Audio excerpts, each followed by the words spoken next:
A woman was walking a road she had no business walking alone. She was 62 years old.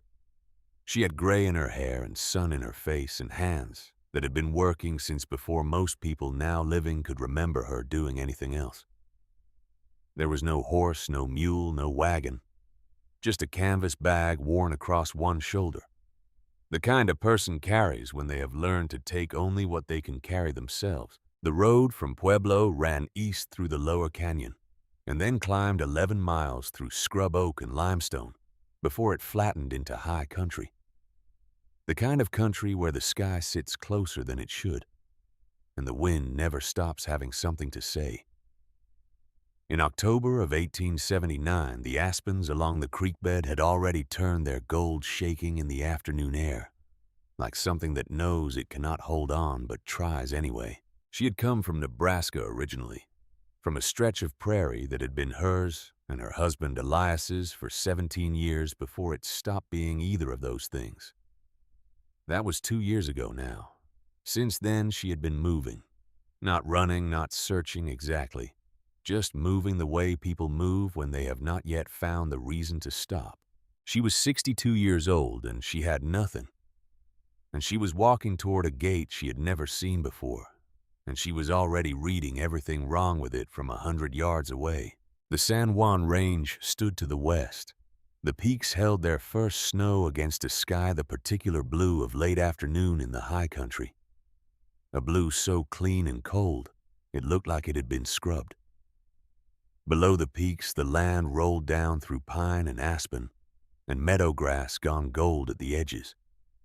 And in the distance, set back from the road by a quarter-mile of track and bordered by a low stone wall that had seen better seasons, there was a ranch, 400 acres, a main house built from timber and stone, 2 stories with a covered porch that ran the full front length, a barn large enough to matter and old enough to sag slightly on the west side, 3 outbuildings, a corral with a water trough near the near barn door, and beyond it, in the south pasture where the fence line ran along a ridge, there were cattle.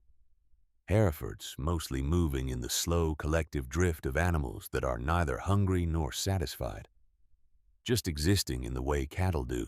She stopped at the road and looked at it.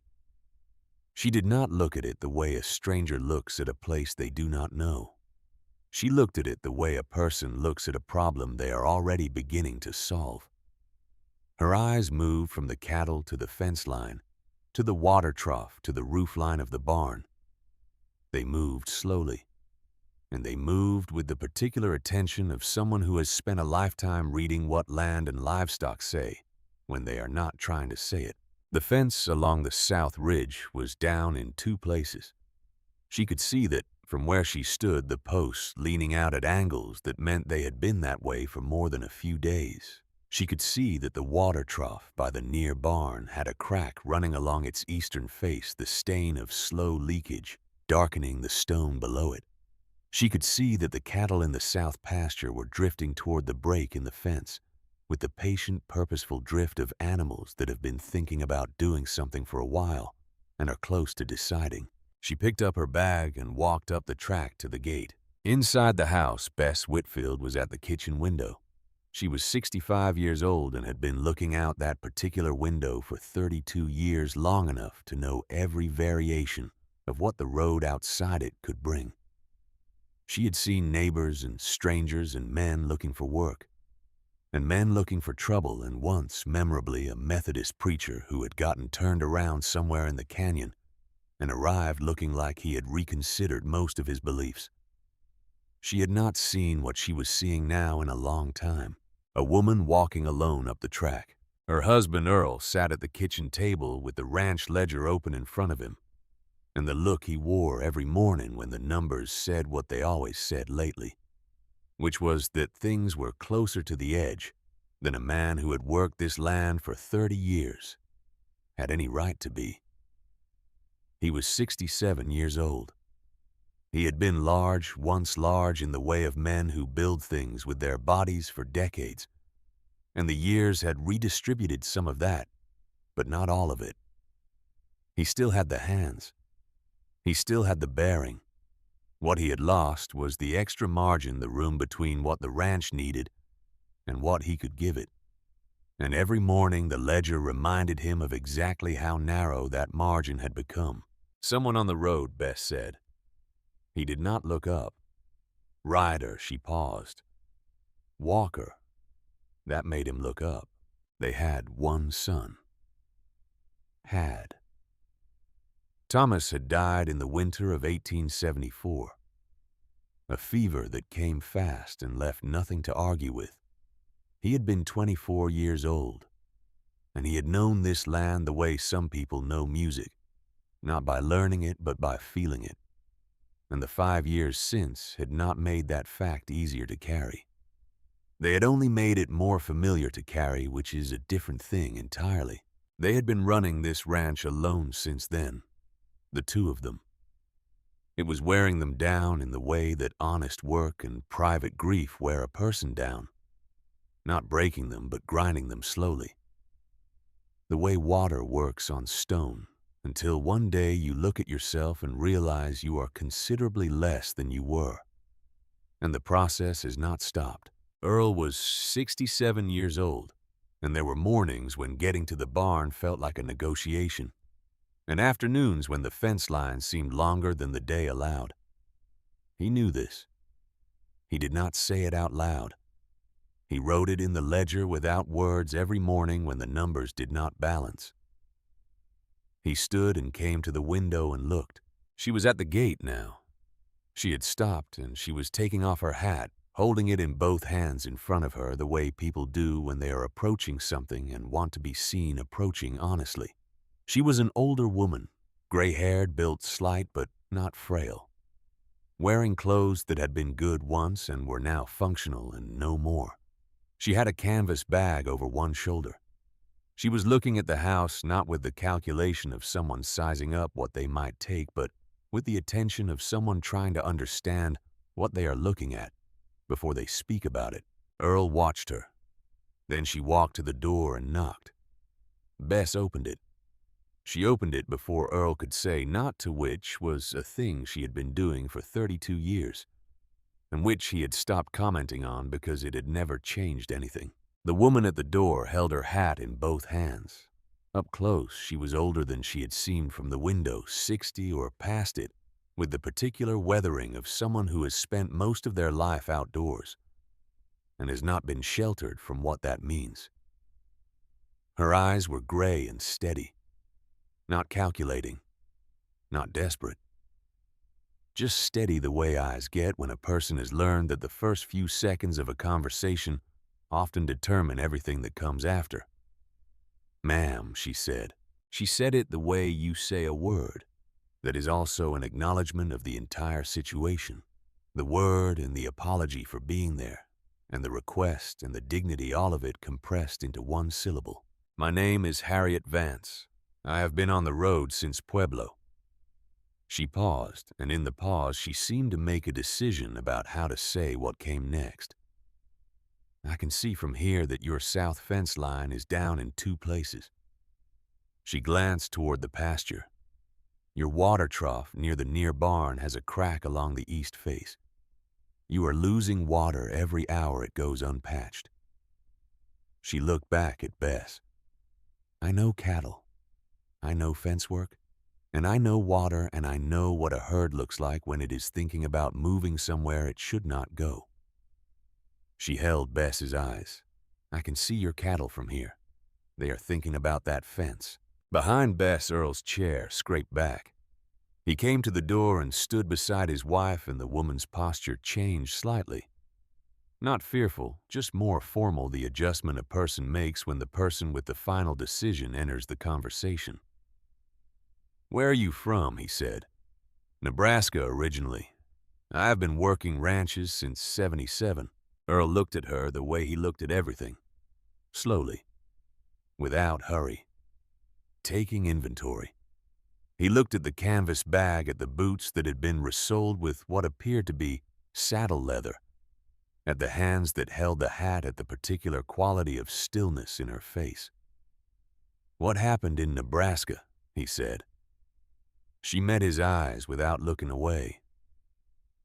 My husband passed, left some debts I did not know about. The land went to the bank. I have been working other people since. A silence. What are you looking for? He said. Meals and a place to sleep. That is all. He started to shake his head. Not because she had done anything wrong. Not because he thought she was dishonest. He started to shake his head because he had done it before with people who had come to the gate with reasonable stories and good faces, and because the ranch was already stretched and he was already tired, and because the word no had settled into his mouth over the years, the way a stone settles into a creek bed, deeply and without drama.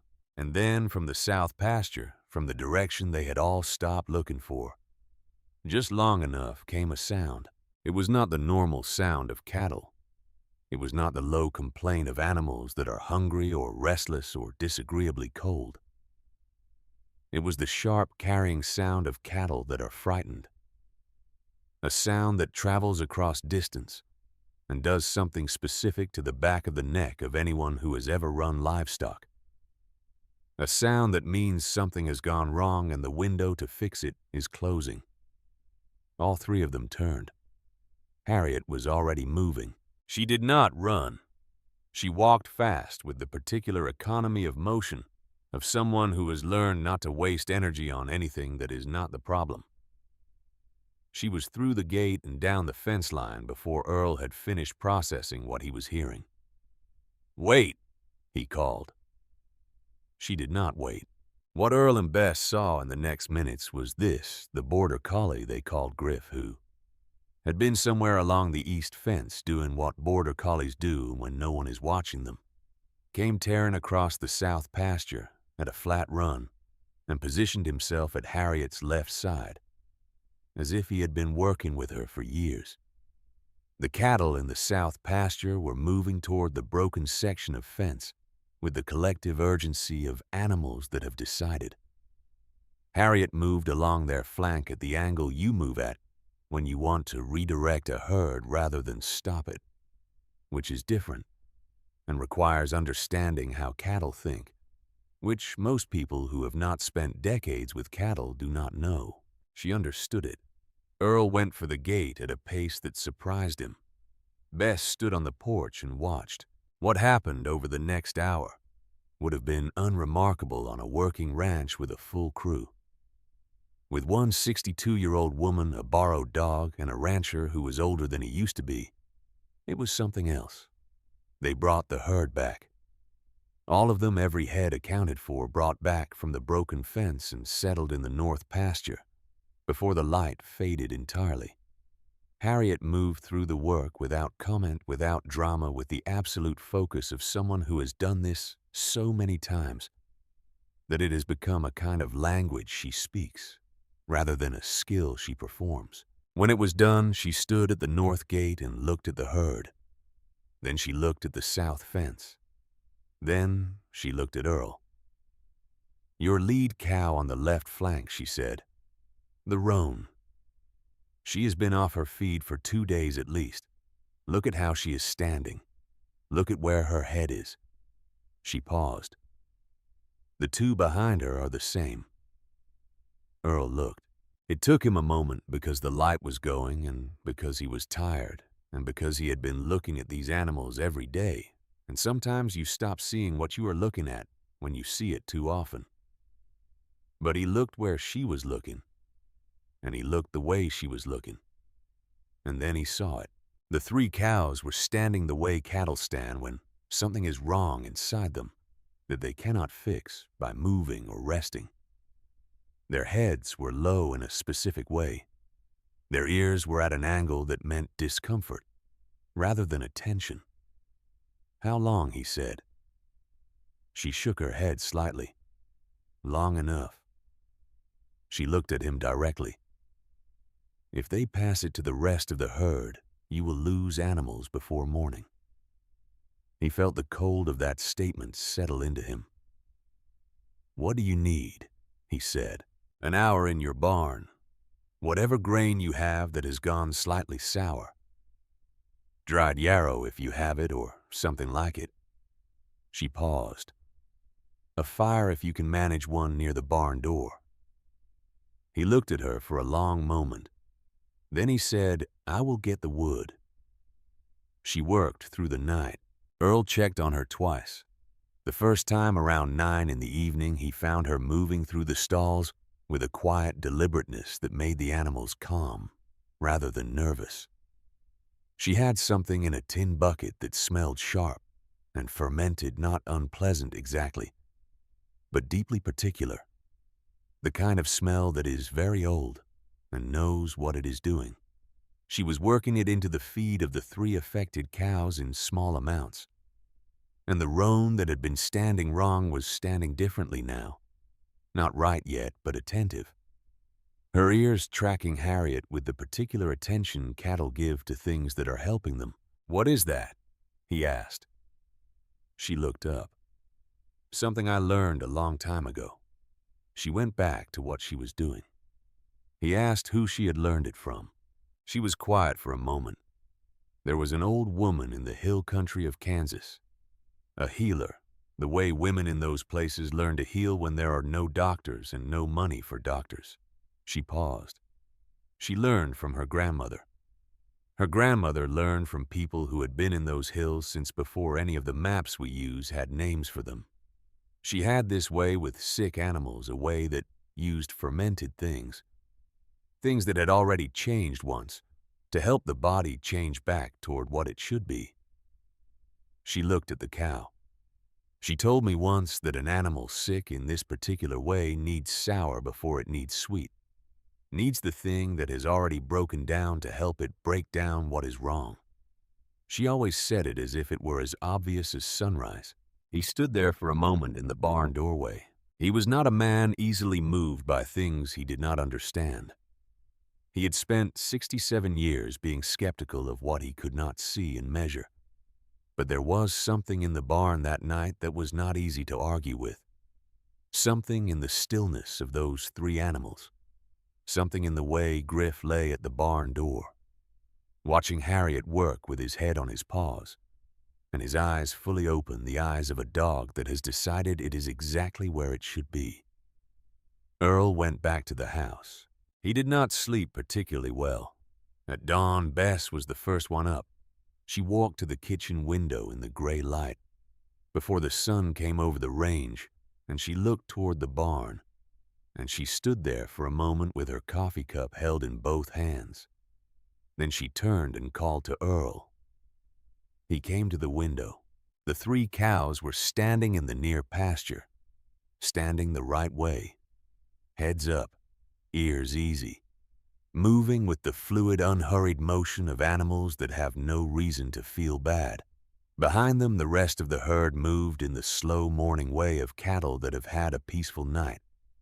And at the fence post nearest the barn, Griff sat in the early light, looking at the pasture with the satisfied expression of a dog whose faith in something has just been confirmed.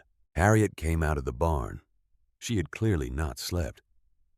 She walked to the water trough, washed her hands and face, dried them on her sleeve, and looked out at the cattle with the particular look of a person who has been waiting all night to see something, and is now seeing it, and does not need to make any announcement about it.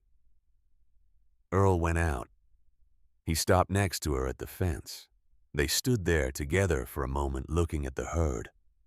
All of them, he said. She nodded once. He was quiet for a long time. Then he said, there is a room at the back of the barn. Straw tick mattress. A basin on a nail by the door. She looked at him. Supper is at 6, Bess said from behind them. Neither of them had heard her come out. We do not wait. Yes, ma'am, Harriet said. Bess went back inside. Earl went to the near corral. Harriet stood at the fence a moment longer, watching Griff do a slow patrol of the near pasture with the focused self-importance of a working dog who has been reminded overnight of his own considerable capabilities. And then she picked up her canvas bag from where she had left it by the barn door and carried it inside. She stayed. Nobody made a formal decision about it. That was not how these things were decided in the high country in 1879. You proved yourself once, and then you proved yourself again. And then one day the question of whether you were staying had been answered by so many days of answered questions that it was no longer a question at all. Harriet was good at ranch work the way some people are good at things that matter. Not the way someone is good at something they have practiced, but the way someone is good at something that has grown into them over so many years that the boundary between the person and the skill has dissolved. She moved through the work of Broken Bow Ranch without being asked and without announcing. She saw what needed doing and she did it.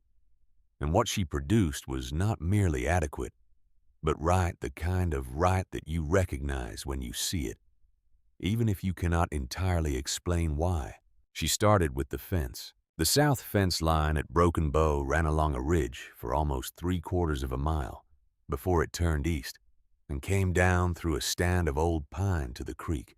Earl had been meaning to walk the entire line for the better part of a month, meaning to in the way that a man means to do things when he has more to do than he can do. And the fence line is not the thing that is on fire today.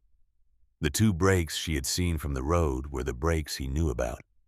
She found 4 more he did not. She walked every foot of it. It took most of 2 days. She carried wire and pliers and a bag of staples, and she moved along the line with the patient, methodical attention of a woman who understands that the quality of your boundary is the quality of your sleep. When a post was leaning, she straightened it. When wire was rusted through, she replaced it. When a section had been pushed out from the inside, which meant something in the herd was testing it, she reinforced it and noted the location for Earl. She came back at the end of the 2nd day and told him about the additional breaks. She told him about the section on the east side that had been stressed from the inside, which meant either a restless bull or something on the other side of the tree line that had been unsettling the cattle. She told him the water in the lower creek was running slower than it should for the time of year, which could mean a blockage upstream or a dry stretch coming, and that either way he should ride up and check it before the real cold arrived. Earl listened to all of this standing in the doorway of the barn with his arms crossed. And when she was done, he was quiet for a moment. And then he said, "All right." That was all. But it was the all right of a man who has been given information he needed and knows it. The water trough was next. She assessed it on the 3rd morning, running her hand along the crack in the eastern face, the way a doctor runs a hand along something that hurts, feeling not just the surface, but what the surface is telling them about what is underneath. The crack was old and had been widening slowly, probably since the previous winter's hard freeze. The kind of damage that announces itself quietly for months before it announces itself loudly. The trough had been patched before. She could see it a previous repair using a material that had held for a season and then given back under the cold. She asked Earl if he had lime. He had some, not much. She asked if he had clay from the creek bank. He looked at her for a moment and then said he supposed he did. She spent a morning digging clay from the bank where the creek cut under the east meadow, selecting from the layers that had the right consistency, the dense red-gray material that holds moisture without cracking. She mixed it with the lime in proportions she measured with her hands, and with a confidence that suggested the measuring was not guesswork. She let the mixture rest. Then she worked it into the crack in sections, packing it wet, smoothing it with a flat stone to the proper depth. Earl watched from the fence. He watched the way he watched everything, quietly, without comment, taking inventory. "Where did you learn that?" he asked after a while. She packed another section before she answered. Elias had an uncle. She kept working. A man who traveled, went south and west most of his life down through New Mexico territory, following the old Spanish mission routes. She smoothed a section with the flat stone. He used to write letters, long letters about what he saw. She paused. He wrote once about the buildings those missionaries built, the walls, how they used a mixture of burned limestone and clay to point the stone, and how those walls had been standing for 100 years without cracking even through the freeze and thaw cycles of the mountain winters. She looked at the work in front of her. He said it was not their invention. He said the people who showed them how to do it had been doing it for longer than anyone could measure, long enough that nobody remembered learning it anymore. It was just what you did with a stone wall and a winter. Earl was quiet for a long moment. The mixture would cure over the next 2 weeks and then harden. It would not crack again. Not this winter. Likely not the next. She moved to the barn roof without being asked. October in the high country is a particular kind of October. The air has an edge by morning that is not quite cold, but is the announcement of cold. The way a letter is the announcement of a conversation that is coming. The sky is enormous and clean, and the light is different lower and more angular, and it hits the sides of buildings at angles that show you exactly what you have been failing to notice all summer. What Harriet noticed from the ground was that the west side of the barn roof had 3 sections of shingle that had lifted, and one that was gone entirely. And through the gap, water would come with the first real snow. And water in a barn in winter is the beginning of a category of problems that is very long and very expensive. She asked Earl for shingles. He had some in the back of the second outbuilding. She asked for a hammer and nails. She spent 2 days on the roof. The cold did not seem to particularly affect her. This was not performance. There are people who have been cold enough times for long enough that the body makes a kind of accommodation, a recalibration of what constitutes suffering. And Harriet was one of these people. She worked on the roof with the focused, unhurried attention she gave to everything, replacing the damaged shingles, sealing the edges, checking each section before she moved to the next. From the corral where he was working with one of the younger horses, Earl watched her. He watched without looking like he was watching, which was a thing he had always done and a thing his wife had always noticed him doing. Bess saw him from the kitchen window.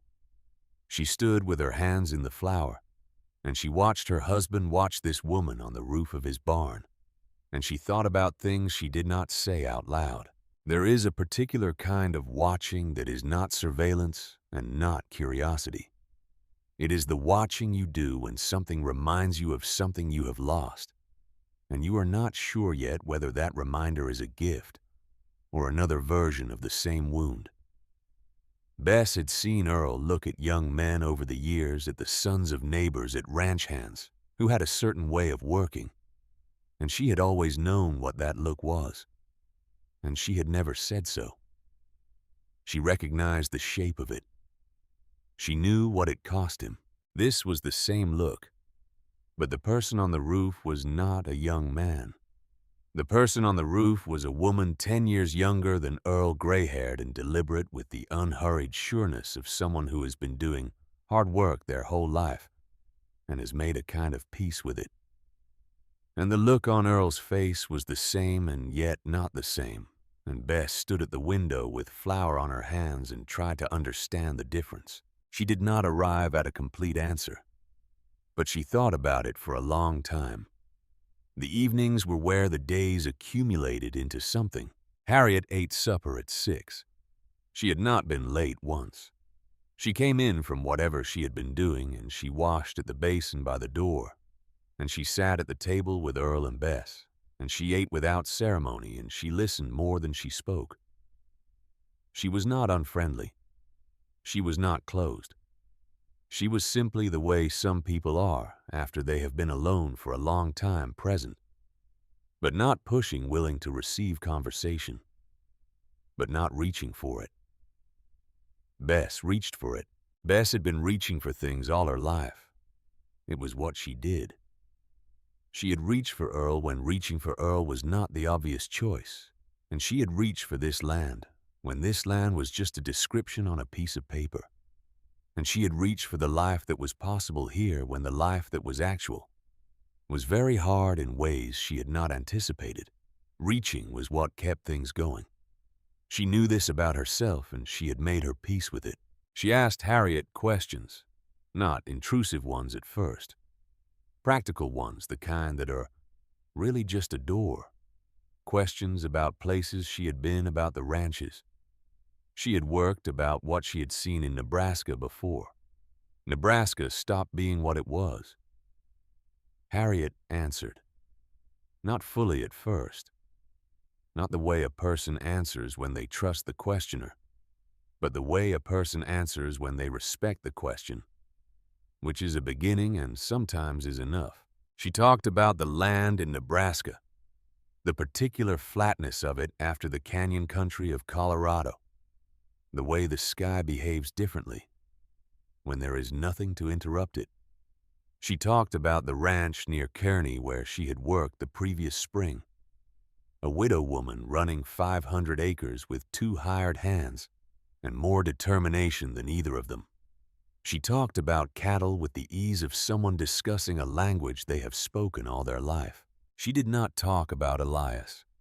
She did not talk about the bank or the debt or the man from Pueblo or the 6 months during which everything she had built with another person for 17 years was systematically converted into a number that did not cover what it owed. She did not talk about those things because they were still the kind of thing that, when spoken out loud, had weight.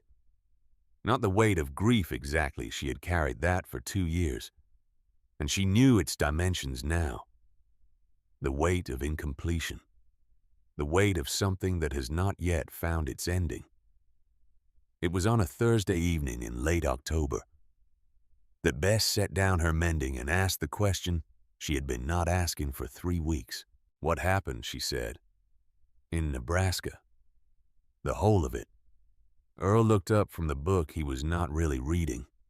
Harriet looked at the fire for a moment. Outside, the wind came off the peaks the way it always did this time of year, pressing at the windows with a steady, impersonal insistence. The fire moved in the grate. Griff was asleep by the stove, his legs moving slightly in whatever dream border collies have, which is probably about running and probably about purpose. Then Harriet told them. Elias Vance had been a good man and a careful farmer, and he had done one careless-seeming thing in the winter of 1875 when the herd got sick and the expenses were what they were, and the bank had been unwilling. He had borrowed money from a private lender, a man who had come out from Pueblo with good clothes and a clean reputation, and a contract that looked simple on its face. Elias had read the terms. He had been a careful reader. He had understood what he read. What he had understood was not what the document actually said. Harriet had found the contract in his papers after he died in the spring of 1877. A sudden death. The kind that does not give you time to prepare for anything. Not the dying and not what comes after the dying. She had sat at the kitchen table of the ranch in Nebraska that had been her home for 17 years, and she had read the document twice. Then she had sat very still for a long time. The lender had been patient through the summer, patient in the way that certain men are patient. The patience that is not a virtue, but a strategy. The patience of someone who is waiting for the moment when your options narrow to one. When autumn came, he had sent a lawyer. The lawyer had been clear. The land covered the debt, and then the costs associated with the debt, and then the costs of the legal proceedings associated with the costs of the debt, and at the end of that calculation there was $30 and whatever Harriet could carry. She had carried what she could carry. She said all of this without self-pity. She said it the way a person reports facts about weather with accuracy and without performance, because she was past the age of performing her pain for anyone, and because it did not help, and because the facts were plain enough without it. When she finished, the room was quiet. the way a room gets quiet when something true has been said in it. Bess had stopped pretending to mend. Earl had not turned a page in his book for 20 minutes. Griff had stopped running in his dream and lay still with one ear lifted. Earl set the book down on the table. He said, "This man, the lender." Harriet looked at him. He said, "We have been having some difficulty of our own lately. A man who has been coming after this land for close to a year." He paused. "Out of Pueblo. He tends to come with lawyers." He paused again. "Name of Cyrus Dodd." He stopped. He stopped because of what had happened to Harriet's face. It was not a dramatic change. She did not gasp or move or make a sound. But something shifted. Something in the particular quality of stillness that settled over her. The way a person goes still when they hear a sound that they recognize from somewhere, very far back in a part of their memory. They do not visit by choice. It was the stillness of recognition, not surprise, not fear. The specific stillness of a person who has just heard the name of the thing that has been following them. She said, "What did he look like?" Earl described him. The soft hands, the good coat, the particular voice patient and reasonable, the voice of a man explaining something he has already decided is inevitable. Harriet looked at the fire. She sat with that for a long moment. The fire moved in the grate. Outside, the wind pressed at the windows with its steady, impersonal insistence. Griff lifted his head and looked at her and then put his head back down. She asked Earl to repeat the name. He said it again. "Cyrus Dodd." She nodded once very slowly. Then she looked back at the fire, and she did not look away from it for a long time. Bess watched her. Earl watched her.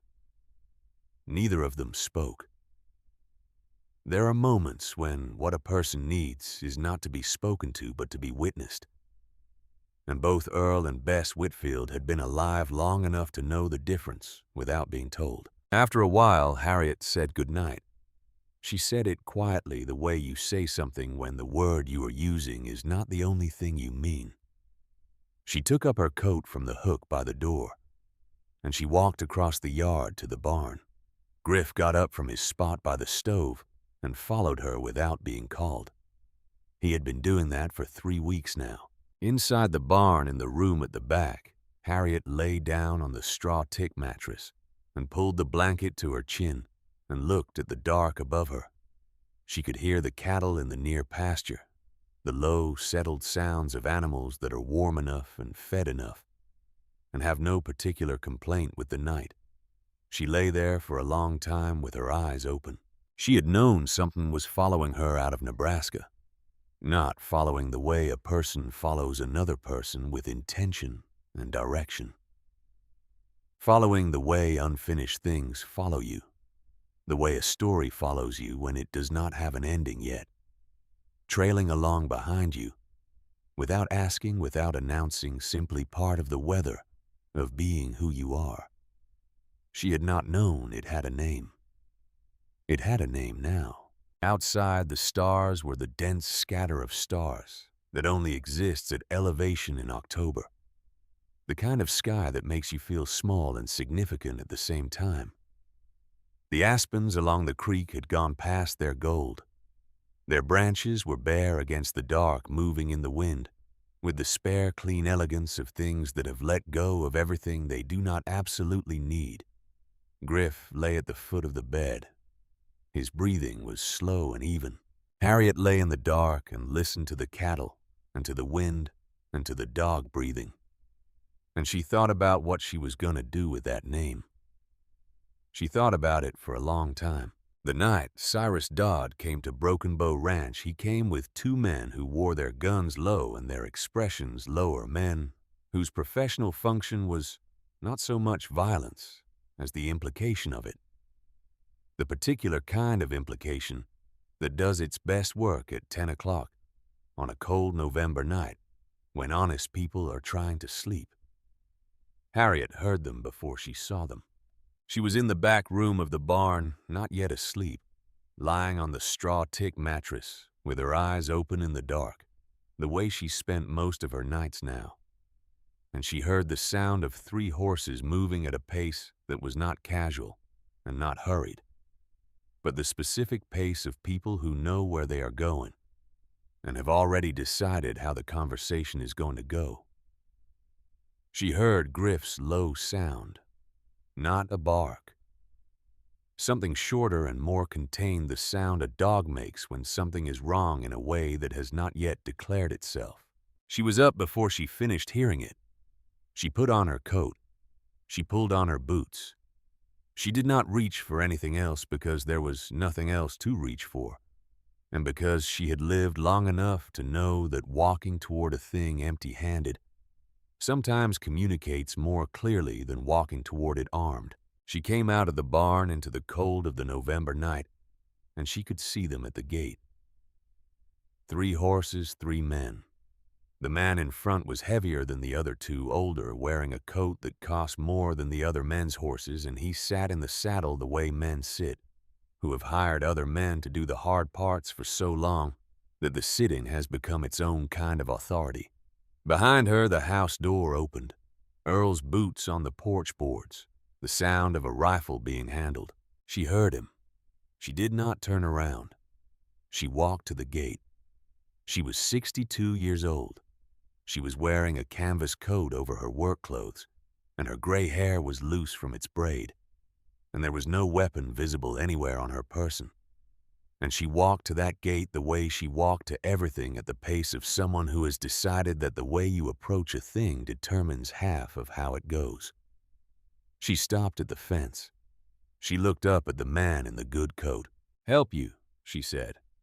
The man looked down at her the way men of his particular type look at women of her particular type, which is to say, with the slightly patronizing patience of someone who is waiting for the relevant person to appear. "I am here to speak with Earl Whitfield," he said. "Mr. Whitfield is not available. I manage operations here. You can speak with me." A pause. One of the flanking riders shifted in his saddle. The man in the good coat said, "And who are you?" "Harriet Vance. I have been running this ranch since September." She let that settle the way you let something settle when you want it to mean more than the words. If you have business with Broken Bow, you have it with me. The man looked at her for a long moment. His eyes moved past her to the house, to the dark shape of Earl on the porch with the rifle, and then came back to her. "My name is Cyrus Dodd," he said. "I have an interest in this property. I have made offers to Mr. Whitfield on 2 previous occasions, and I want to make another." "The property is not available," Harriet said. "Mrs. Vance." He said it with the measured courtesy of someone accustomed to being the most patient person in any room. "This land is not producing what it should. Mr. Whitfield is getting older. Winter is coming. I am offering him a way out of a situation that is only going to become more difficult." "The way you say what you are saying," Harriet said, "you make it sound like kindness." Dodd looked at her. "It is practical," he said. "That is all." She looked up at him in the cold November dark, and she did not look away, and she did not hurry, and she did not perform calm, because she was not performing. She was simply not afraid of this man, or of this moment, or of anything he had brought to this gate tonight. And the 2 riders who flanked him, men who read people for a living, felt the quality of that and understood it. "There are 3 of you," she said, "and there is a man behind me with a rifle who has been wanting to use it on this conversation for the better part of a year." She looked at Dodd directly. "If something happens to me tonight, you will have given him what he has been waiting for." A silence. The wind came down off the San Juan peaks and moved through the dark, cold, and direct. Dodd looked at her for a long time, Then he looked at the house, at the shape of Earl on the porch, at the rifle catching the light from the window. He looked at Harriet again. "This conversation is not finished," he said. "No," she said. "It is not. Come back in daylight if you have something to say." She paused. "Come alone." Dodd held her eyes for one more long moment. Then he turned his horse. The three of them rode back down the track and were taken by the dark, their hoofbeats fading until there was only the wind and the sound of the cattle in the near pasture, settling back into the quiet they had briefly abandoned. Harriet stood at the gate until the sound was completely gone. Then she turned around. Earl was on the porch with the rifle, and he was looking at her with an expression she had not seen on his face before. Bess stood in the doorway behind him, her shawl pulled close, watching. Harriet walked back across the yard. She stopped at the foot of the porch steps. "He will come back," she said. "I know it," Earl said. "Then we need a plan." She looked at him steadily. "Not with this," she said, meaning the rifle. "He will not come back with horses and guns next time. That is not how it works." Earl was quiet for a moment.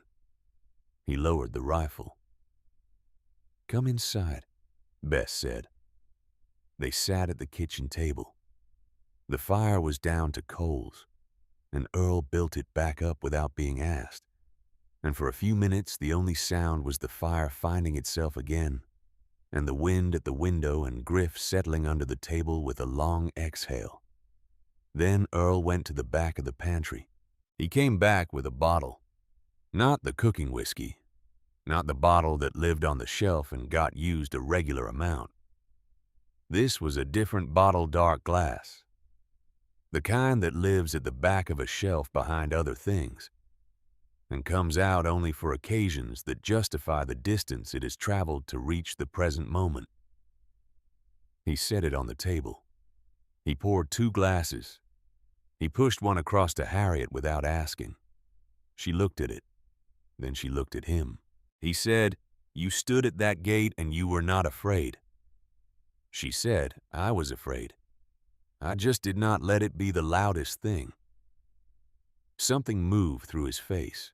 Not warmth exactly, but recognition, the recognition of someone who has spent a lifetime doing the same arithmetic and arriving at the same answer.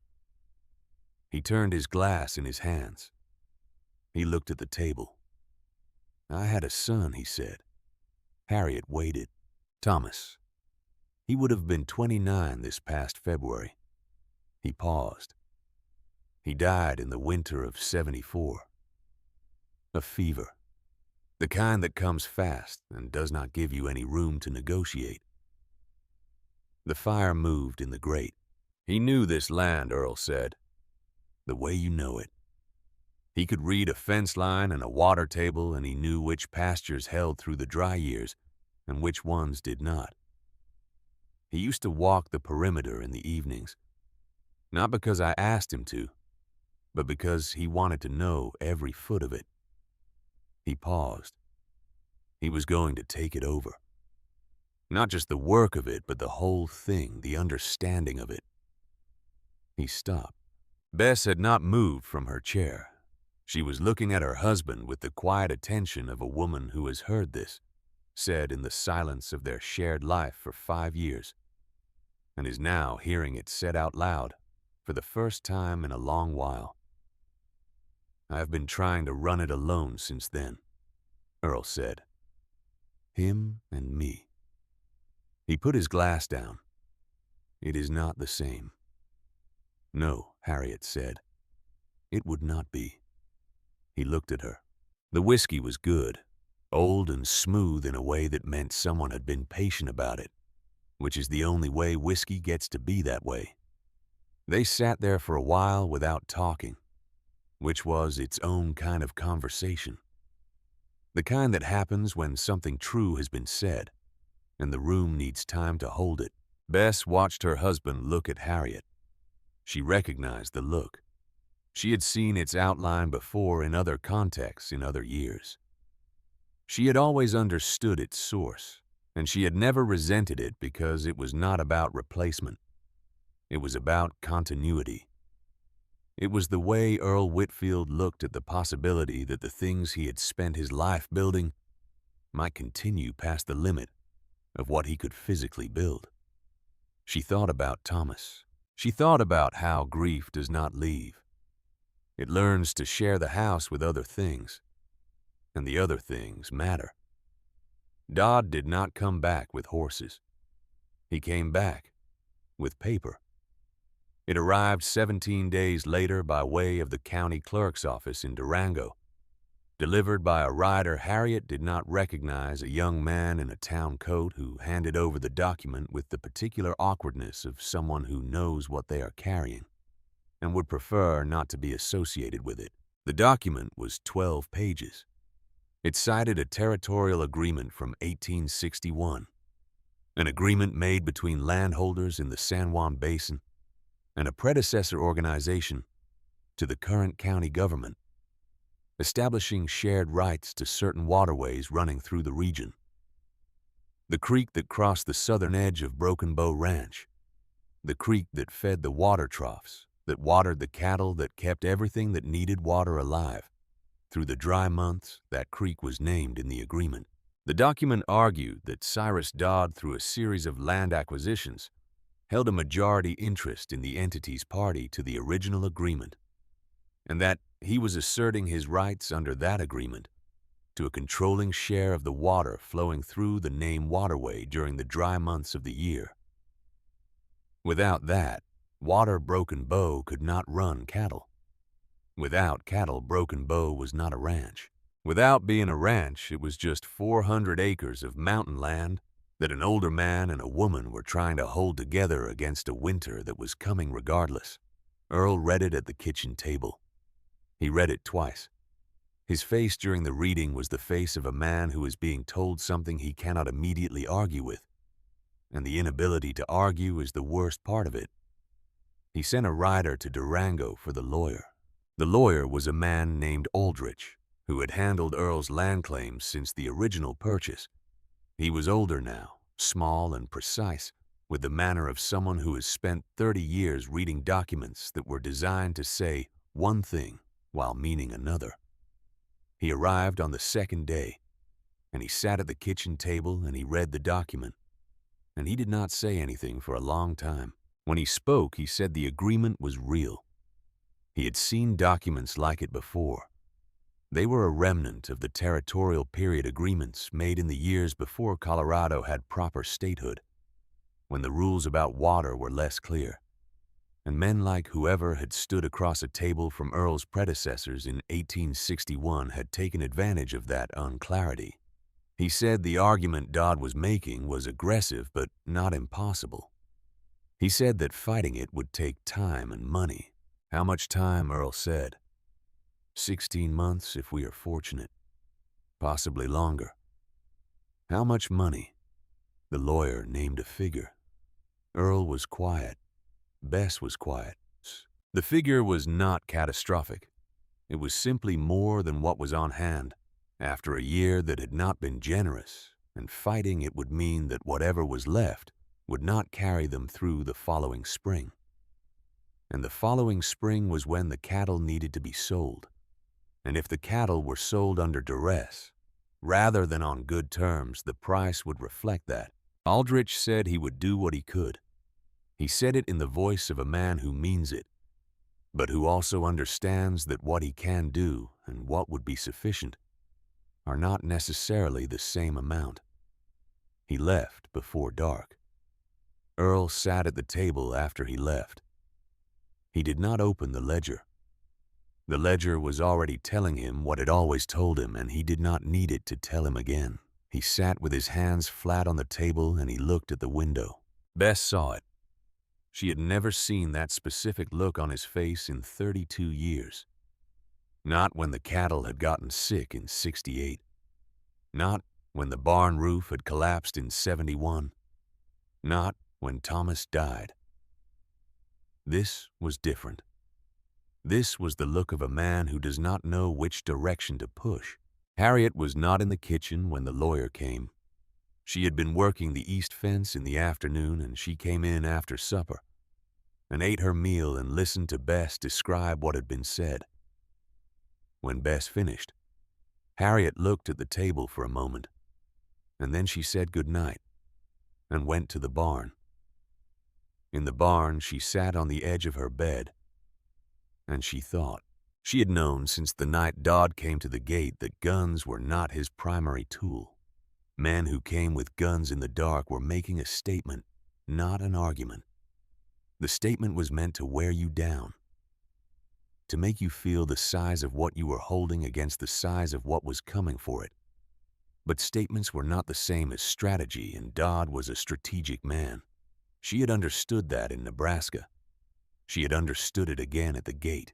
He would come through the law. He would find some lever the law gave him and apply it with patience, because he understood that patience was a form of pressure, and that most people, given enough time, run out of something before he does. She sat on the bed, and she thought about water.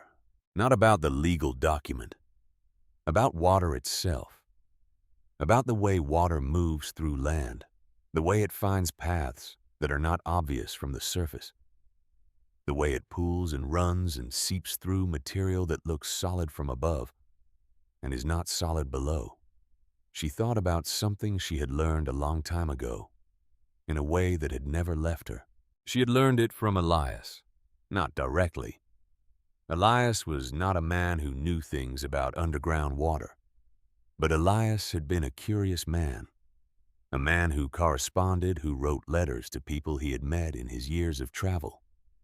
Before she knew him, and one of those people had been a professor of natural philosophy at a small college in Ohio, who had in turn been in correspondence with researchers in Europe who had studied the water systems of the ancient world. Elias had read her parts of those letters on winter evenings in Nebraska when the dark came early and there was nothing to do but feed the fire and listen. She had listened. The letter she remembered most clearly had been about a system of water management developed in the dry regions of the ancient world, in places where rivers were rare and rain rarer, where people had survived for generations by learning to read what the land said about where water moved below the surface. Not the obvious signs, the creek beds and the seeps you could see, the subtle ones, the particular shade of green that certain grasses take when their roots reach moisture that does not show above ground, the angle at which certain stones lay after decades of slow subsurface water moving beneath them, the places where frost left the ground last in winter, because something beneath held a degree or two of warmth that the surrounding soil did not have. The professor had called it reading the underground, reading the rock, reading the plant, reading the temperature of things. He had written that these people had kept their fields green in country with no rivers, and little rain had done it for longer than anyone could measure, had done it by working with the way water naturally moved through the deep earth, rather than trying to stop it or redirect it from the surface. Elias had read that letter aloud on a winter evening in Nebraska, and she had sat across from him at their kitchen table, and she had listened in the way she listened to things she intended to keep. Harriet got up before dawn. She walked the land. She had been walking it since September, but she walked it differently now. She walked it the way you walk something when you are no longer looking at what it is, but at what it is showing you. She moved through the pastures in the early light in the cold that left her breath visible and made the frozen grass crunch under her boots, and she looked at the ground with the particular attention that is not inspection, but something closer to listening. Griff walked with her. He was good company for this. He asked nothing and interrupted nothing, and occasionally put his nose to a particular patch of ground with an interest that was its own kind of information. She walked for 3 mornings. On the 4th morning, she stopped at a place in the lower east meadow where the pasture grass grew at a specific angle, a tilt so subtle you would not notice it, unless you were looking for exactly this kind of thing, and where a thin line of frost lingered 2 hours past sunrise, while the ground around it had already thawed. She crouched down and pressed her palm flat to the earth at the edge of the frost line. Then she stood up and walked to find Earl. He was in the corral with the chestnut mare that had been difficult through the summer. He looked up when Harriet came across the yard. "I need a shovel," she said, "and your pick if you have one." He looked at her. "What are you doing?" he said. "Looking for water," she said. He watched her for a moment. Then he went to the equipment shed and came back with both. She went back to the east meadow. She paced out a point 12 feet in from where she had been crouching, and she started to dig. The ground was hard. November ground in the high country is not interested in being opened. It resists with the particular resistance of something that has been compressing itself against the cold for weeks, and the work of breaking into it is not fast. She dug for an hour. She hit clay at 3 feet, which was what she expected, and she went through it and hit stone at 4.5, and had to angle the dig slightly west to find the seam between stone and softer material. Then at 5.5 feet, the earth changed. Not dramatically, not with any announcement. The soil went from dry packed to slightly damp, and then a little more than slightly. And then her boots were standing in mud that was working its way up from below. Not from the sides, from below. And when she crouched down and pressed her hand to the bottom of the pit, she could feel it. The faint, cold pulse of water moving through stone. She climbed out. She stood at the edge of the pit and looked at it. The water was rising. Slowly but steadily pooling at the bottom with the patient inevitability of something that has been there all along and was simply waiting for an introduction. She went to find Earl. He was at the barn. She told him what she had found. She told him it was slow but consistent, and more importantly, it was sourced below the level at which surface water agreements operated. It was not the creek. It was not any waterway named in the 1861 document. It was something older than any agreement anyone had made, water moving through the bedrock of the mountain, the way it had been moving since before any of the maps existed. Earl walked to the east meadow and looked at the pit. He stood at the edge and looked at the water collecting at the bottom. He looked at Harriet. "How did you know?" he said. She told him about the grass angle and the frost line. She told him about the letters Elias had read to her about the professor in Ohio and the European scholars who had studied people who lived in dry country for centuries and survived by learning to read the ground. The way you read a face, by knowing that what you see on the surface is always a translation of something happening much deeper. She told him that those people had kept their fields alive in country that had no rivers for 1,000 years had done it, without the tools and the documents, and the county clerks had done it purely by understanding what was below them. She said she did not know how to do what they had done, not fully, but she knew how to find where the water was. The finding, she said, is the start of everything else. Earl looked at the pit for a long time. Then he said, "Aldrich needs to know about this." She said, "I know it." He started to turn away. Then he stopped. He looked at the east meadow and at the mountain and at the wide, cold sky above the peaks. And then he walked back toward the barn.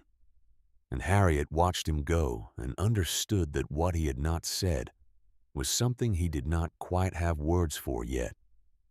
Something about what it meant that this woman standing in his field had found water in his ground that he had not known was there. In 30 years of living on top of it. She stayed by the pit. Griff came and sat beside her, and they both looked at the water collecting at the bottom. After a while, she picked up the shovel and began to widen the opening. 3 weeks later, it looked for a time like none of it would be enough. Dodd had sent another document more specific, more aggressive, written by a lawyer who had clearly been paid to find every available angle and pursue all of them at once. It questioned the validity of 3 sections of the eastern pasture based on a surveying discrepancy in the original 1849 land claim. It cited a second territorial statute requiring annual registration of water use above a certain daily volume. It included notice of a formal hearing scheduled in Durango in February. Aldrich came back. He sat at the table and read the new document and was quiet for longer this time. He said the surveying question was probably without merit but would require a survey to prove which cost money. He said the water registration issue was more concerning. He said appearing at the February hearing would require preparation and time. Earl sat across from him and listened. Bess sat at the end of the table with her hands in her lap. Harriet stood at the kitchen window looking out at the east meadow, where under the frozen ground the water she had found was still moving quietly through the stone, indifferent to all of this. When Aldrich finished, Earl said, "What does it cost?" "All of it," Aldrich told him. Earl was quiet for a very long time. Then he said, "And if I sell?" Aldrich said what the land was worth. 400 acres the cattle, the improvements in the current market in this season, selling under visible duress. To the only buyer who had expressed interest. Earl heard the number and his face did not change, but something behind his face changed. Bess looked at her hands. Harriet turned from the window. She said, "Mr. Aldrich, the spring I found in the East Meadow.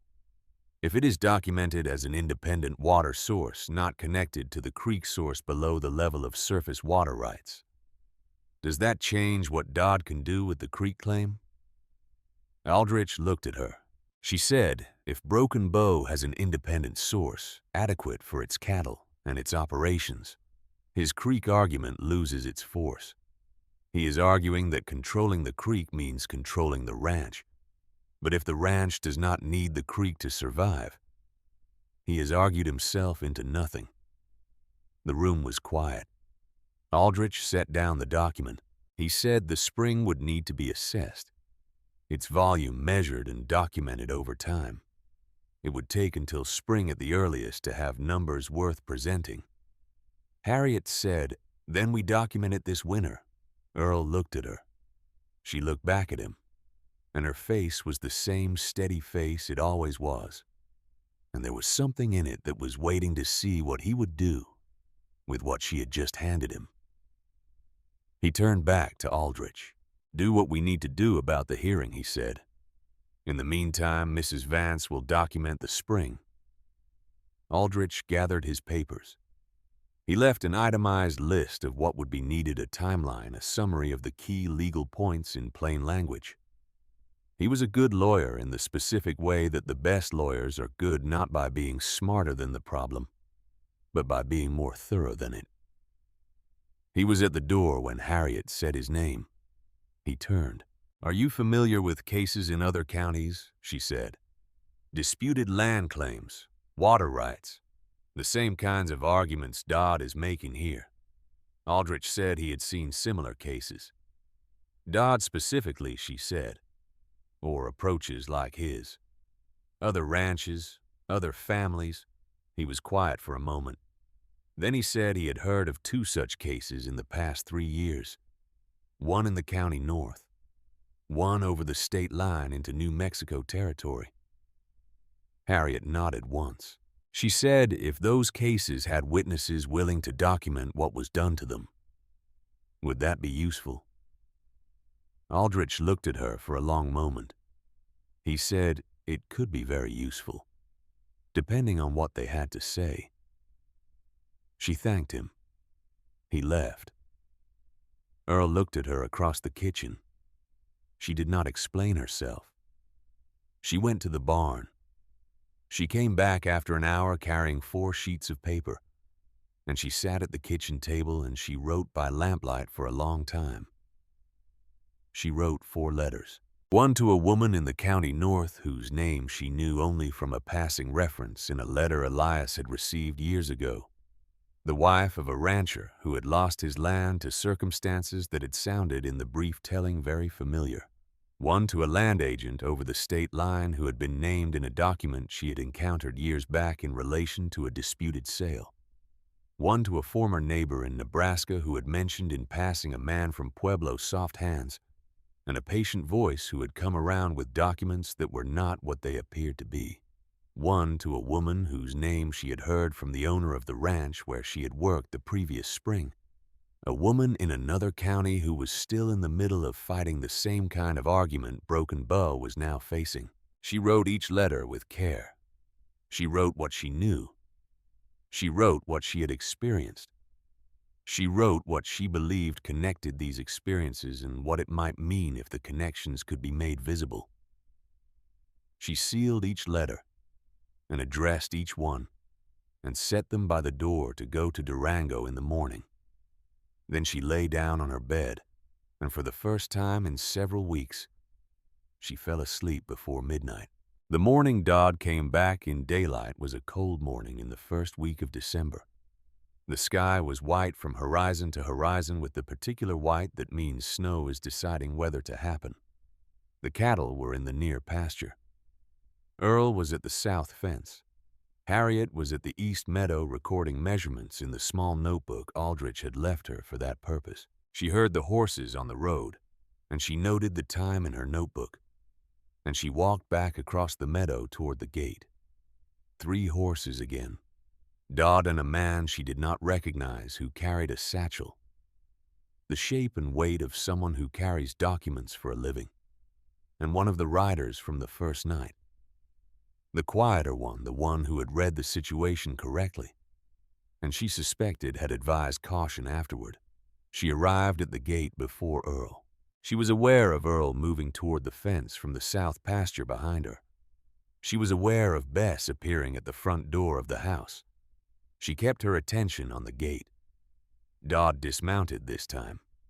That was different. He handed his reins to the rider beside him, and he walked to the gate and stopped on the other side of it. And he was closer than he had been that night. And the daylight was different from darkness. Everything is different in daylight. And she could see his face clearly. He was perhaps 50, well preserved in the way men are who eat regularly and sleep under roofs and do not do hard physical work. His eyes were pale and his face was arranged into an expression of reasonable patience that had the look of something professionally applied. He introduced the man with the satchel as his lawyer. He said he had documents to discuss. He said the matter of the water rights was progressing in a direction that could be managed for both parties if a reasonable conversation could be had. He was speaking to Harriet, but his eyes moved past her to Earl, who had come up and was standing at her left shoulder. She did not look at Earl. She looked at Dodd. She looked at him the way she looked at the ground in the early mornings when she was reading it. Not at the surface, but at what the surface translated from, at the structure underneath the expression, at the particular quality of stillness in a man who is very accustomed to being the one in the room who waits the longest. She looked at the way he stood, slightly forward on the balls of his feet, the way of a man always ready to move toward the next thing. She looked at his hands loose at his sides. She looked at the slight scar at the corner of his left jaw, small, old, barely visible in most lights.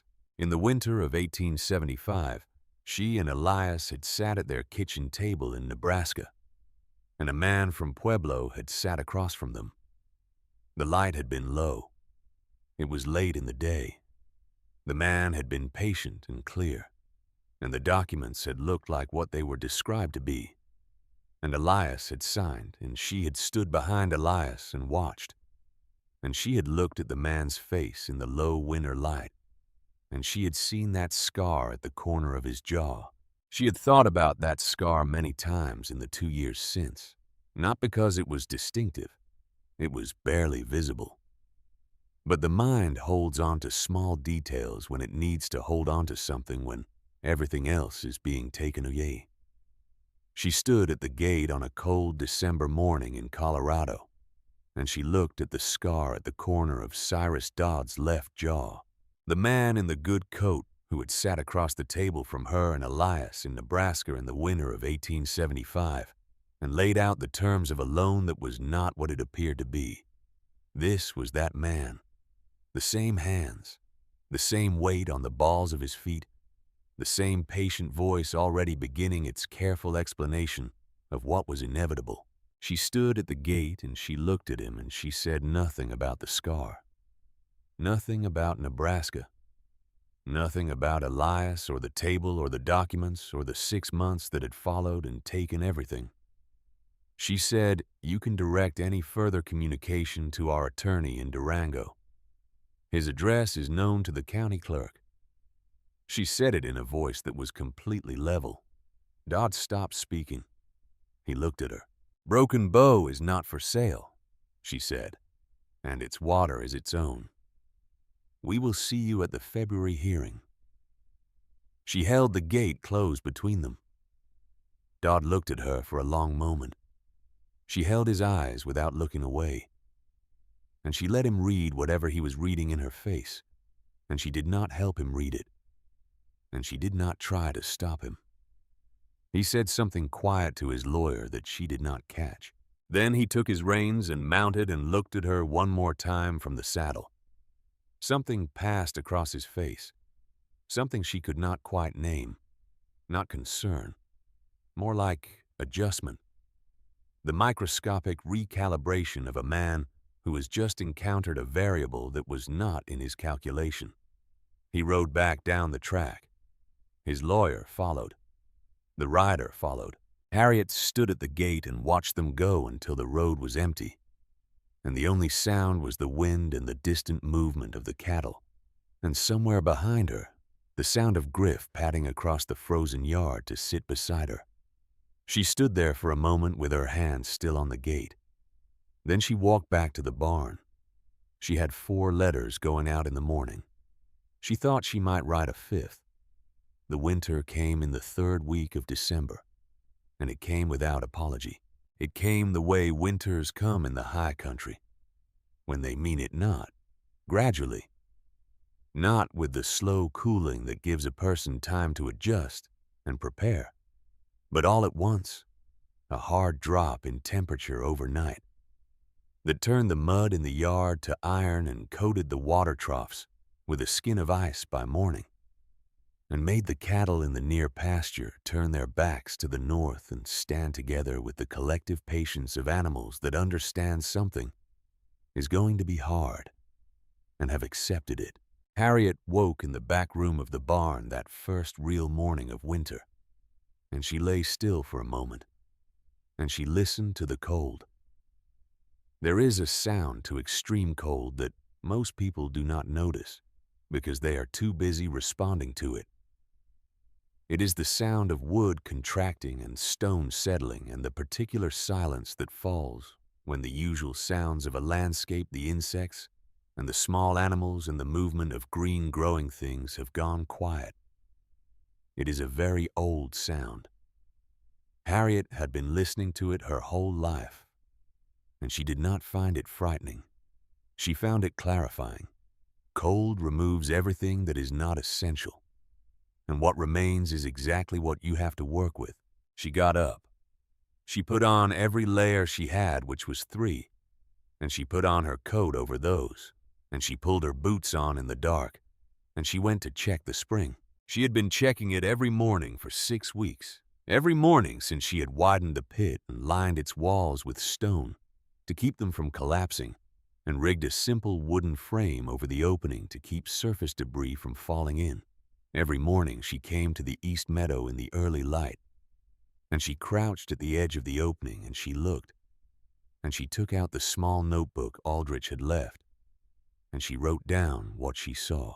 The volume of water collecting at the bottom, the temperature of it measured with the back of her wrist, where the skin is thinnest and most sensitive to cold, the time of day, the weather above, the condition of the frost line around the opening, Everything that a document presented in a courtroom might need in order to be taken seriously by a man in a good coat behind a desk in Durango.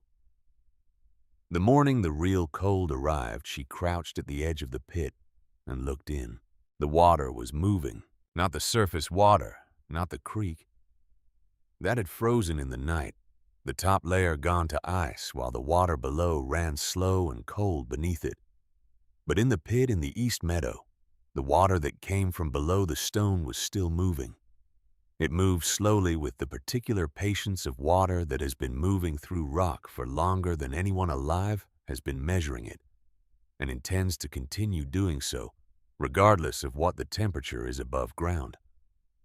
It was perhaps 1 degree warmer at the bottom of that pit than the surrounding earth. 1 degree is not nothing when everything else is frozen. She recorded the measurements. She noted the time and the air temperature and the fact that the creek had iced over and the spring had not. She wrote it in the small notebook in her careful handwriting, and she closed the notebook and put it in her coat pocket and stood up. Then she walked to the barn to start the morning work. The cold lasted 3 weeks. It was the hardest stretch of winter any of the ranchers in that part of the San Juan Valley had seen in a decade, which meant Earl had seen worse, but not lately. And what he had seen worse of had been when he was 20 years younger and had more surplus in his body for it. He worked beside Harriet through those 3 weeks, and he did not complain, and she did not mention the cold, and neither of them said anything about the fact that what they were doing was keeping 40 head of cattle alive through the kind of winter that reduces ranchers to arithmetic. The water lines from the creek froze on the 4th day. The trough by the near barn, the one Harriet had repaired with the lime and clay mixture in September, held its water longer than the other troughs because the seal she had made was denser and conducted cold less efficiently than the cracked stone it had replaced. But eventually, even that froze at the surface and had to be broken twice a day with the back of a pick to keep the cattle drinking. The spring was different. She had run a rough channel from the pit to a low wooden trough she and Earl had built at the eastern edge of the meadow, not a proper trough, yet something improvised and functional. A shallow wooden box sunk slightly into the ground at the lower end of a grade. The water that came from the pit was slow, but it was continuous, and it was slightly above freezing, and it moved through the channel and into the box, and it kept a surface of moving water that the cattle could reach through the film of ice that formed at the edges overnight. It was not enough for 40 head by itself. It needed the hauled water they brought twice a day. But it was something when other things had stopped, and the cattle knew the difference between water that was alive and water that was dead. And they came to the East Meadow Trough in the mornings with a preference that did not need to be explained. The Harmon place 3 miles north lost 7 head in the 2nd week. A pipe failure in the night, the water gone before anyone discovered it. The cattle stressed and dehydrated in the cold faster than anyone would have predicted. The Harmons were a younger family, 12 years on their land, and losing 7 head was not devastating in a mathematical sense, but it was devastating in every other sense. And Harriet heard about it when Earl came in from the road one afternoon and said it quietly to Bess while Harriet was at the stove, and she filed it away in the part of herself where she filed the things that mattered. The Cutler operation to the south lost 3. A family named Deacon over the East Ridge lost 11, and were talking about whether to sell what remained at the spring market or hold through to summer. The conversations that moved through that valley in those 3 weeks were the conversations that move through any agricultural community when the weather shows you the exact width of your margin, and it is narrower than you thought. Broken Bow did not lose a single animal. Earl did not say anything about this directly. He was not a man who announced his own results even when they were good. But she saw it in the way he moved through the mornings, saw it in the particular quality of efficiency, in how he worked as though knowing the cattle were going to be all right tomorrow meant he could put everything into today without the tax of worry. She had not seen him move that way before. It looked like a younger version of something. Bess noticed. Of course she did. On a Wednesday evening in the second week of the cold after supper, when Earl had gone to look at the near pasture. Before dark, Bess sat across the table from Harriet, and she said, "He has not looked like this in 5 years." Harriet looked up from the notebook where she had been writing her daily measurements. Bess said, "I do not mean happy. I do not want to overstate it.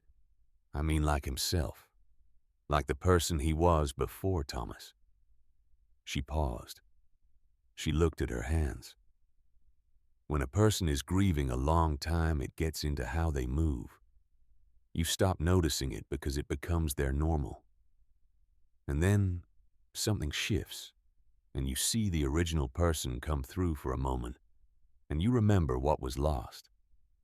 Harriet listened. Bess said, "I am not saying you are replacing something. That is not what I mean." "I know what you mean," Harriet said. Bess looked at her. Harriet went back to the notebook. She said, "I lost Elias and the land the same year. One in the spring and one in the autumn. Some years do not take things one at a time." She paused. The land was worse in some ways, because it was the thing we had built together.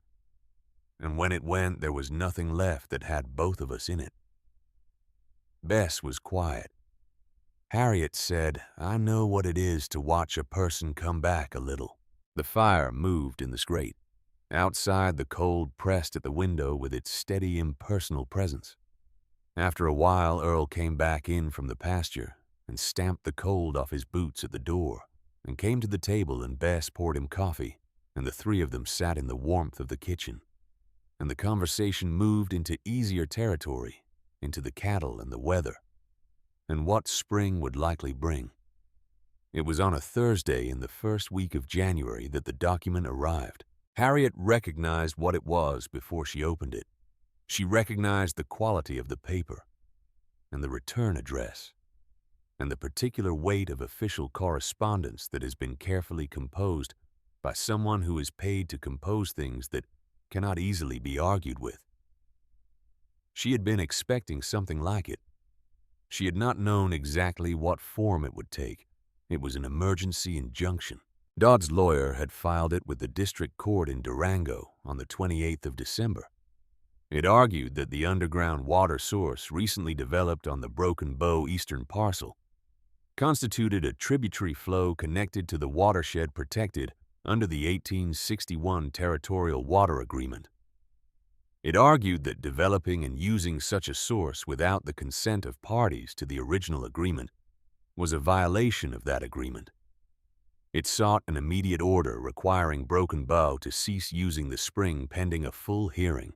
It was accompanied by a scientific affidavit from a man with academic credentials who argued in the careful language of someone who understands how to make a speculative connection sound like a geological certainty that any underground water source within the defined watershed boundary of the San Juan Basin was necessarily connected to the surface water systems protected by the 1861 agreement and could not legally be developed independently.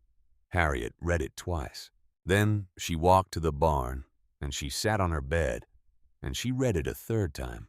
There was a version of this moment that would have broken something in a person. She was aware of that version. She could feel its edges the way you can feel the shape of a door in the dark without being able to see it. She was 62 years old, and she had been through the specific experience of having legal language deployed against her as a weapon, had lived through the months when documents arrived, and each document narrowed the space she had to stand in until there was nowhere left to stand. She knew what this felt like. She knew the particular exhaustion of fighting something that keeps finding new forms. She sat on her bed, and she held the document in both hands, and she breathed. Then she put it down on the bed beside her. She picked up the small notebook. She opened it to the most recent entries. 6 weeks of daily measurements. Water temperature, volume, frost line behavior, weather correlations, the specific date and conditions when she had first found the source, the geological observations she had made while excavating written in plain language with as much specificity as she could give them the depth at which the water appeared, the type of stone it moved through the direction of flow as best she could determine it. She looked at what she had built. Then she went to find Earl. He was at the far end of the south pasture, checking the fence line which had been his habit every morning through the cold.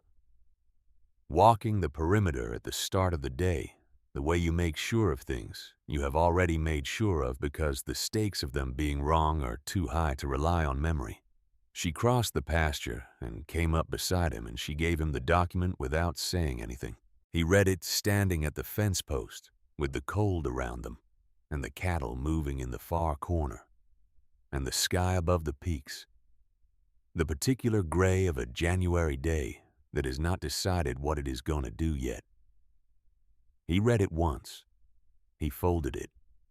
He said, "Aldrich." She said, "Yes." He said, "This is the spring. He is coming after the spring now." She said, "He is arguing the spring is connected to the creek and therefore subject to the same rights." He said, "Is it connected?" She said, "Not in any way that matters. The water is coming from below the creek watershed level." The affidavit he filed uses a very broad definition of connected, the kind of definition that would make anything in the same mountain range connected. He looked at the fold in the document. He said, "The hearing." She said, "The hearing is February. Aldrich will need to respond to this as well." He was quiet for a long time.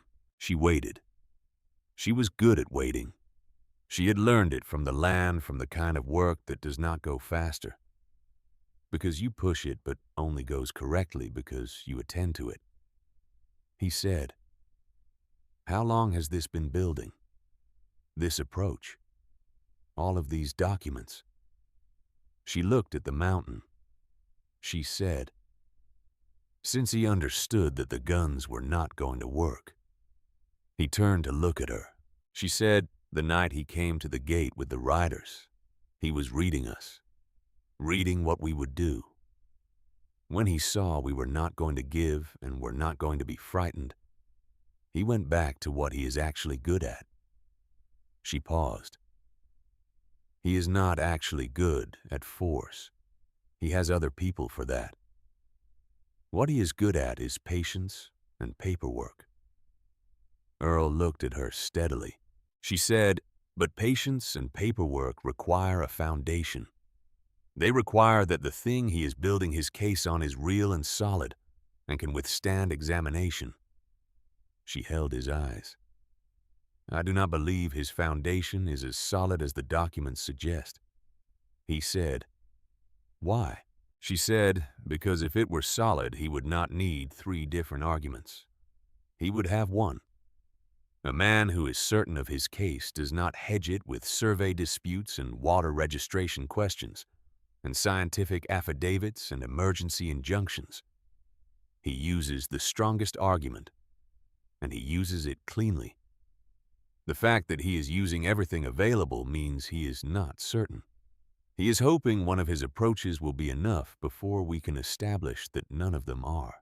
Earl looked at the fold in the document in his hands for a long moment. Then he said, "You wrote letters. Back in December. Who did you write to?" She told him.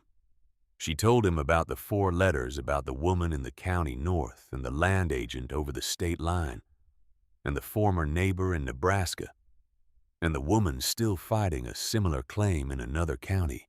She told him what she had written in each letter and what she had asked for. He listened.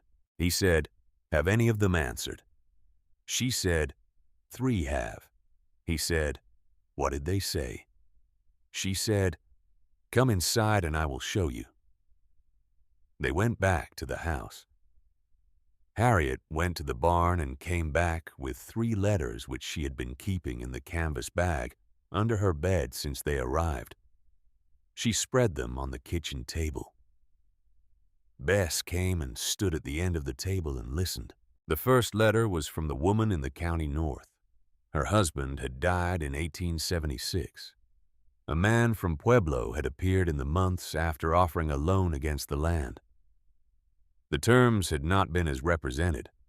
She had lost the property in the spring of 1877.